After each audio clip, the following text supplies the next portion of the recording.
Off with his head. The Deflategate question no one's asking. Walt Anderson's finger should have pointed at either the Patriots or the NFL. It pointed at neither.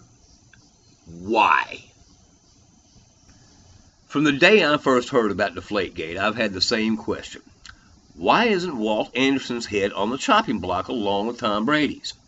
As the referee for the game, Anderson had sole responsibility for making sure that there was nothing wrong with the Patriot offense's footballs. Footballs that he himself handled on every play. Not only that, he was told before the game to be on the lookout for underinflated balls. Yet he kept putting the balls back in play over and over again, never once saying anything about there being something wrong with them. If the balls Brady and the rest of the Patriots were using had been underinflated, why didn't Walt Anderson say anything about it? And why doesn't anyone seem to think that it matters? Why isn't Walt Anderson's head on the chopping block? Let's look at the basic possibilities first. Possibility number 1. It was obvious to Anderson, as it would have been to anyone, that the balls were seriously low on air pressure. However, Anderson is a dirty cheater, just like Brady and the rest of the Patriots. And he just smiled and kept his mouth shut. Maybe the Patriots were paying him off. Maybe he's a Patriots fan. Or maybe he just felt like disobeying orders for the thrill it gave him. Possibility number 2. Anderson noticed the abnormally low air pressure, but for some reason completely forgot that it was against the rules. He also forgot that he had been told before the game to watch out for that very situation. Maybe he had been thinking about beans that morning and those thoughts gave him brain farts. Possibility number 3.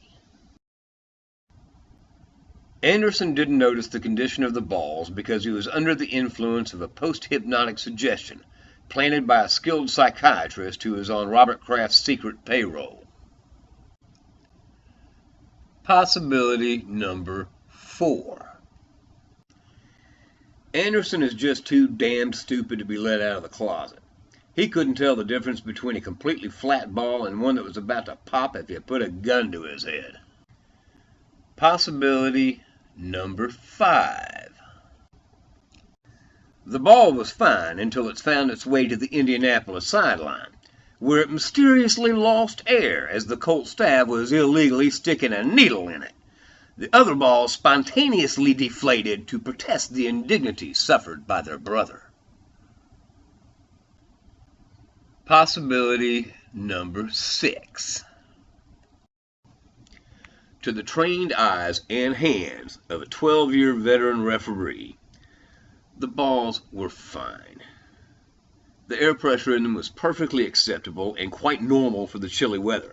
You would expect about a 1.2 drop in PSI with a 23-degree drop in temperature. It's called the ideal gas law, and it's as incontrovertible as the law of gravity. Evolution is a theory. The Big Bang Theory is a theory. The ideal gas law is a law. There was nothing wrong with the footballs. Nothing at all. Now, I know, that sounds bizarrely unlikely compared to the first 5 scenarios. But hell, it's the only one left. Now, if Anderson did know that the balls were too soft, and the NFL officials knew that he knew, then either he was told to sit on that information until halftime, or Goodell and his boys just forgave him for some unfathomable reason. Otherwise, his head should have been rolling. If, on the other hand, Anderson was deemed by the NFL to be correct in his assessment that any change in air pressure in the footballs was either normal, undetectable, or both, then where the hell is the crime? A difference which makes no difference is no difference.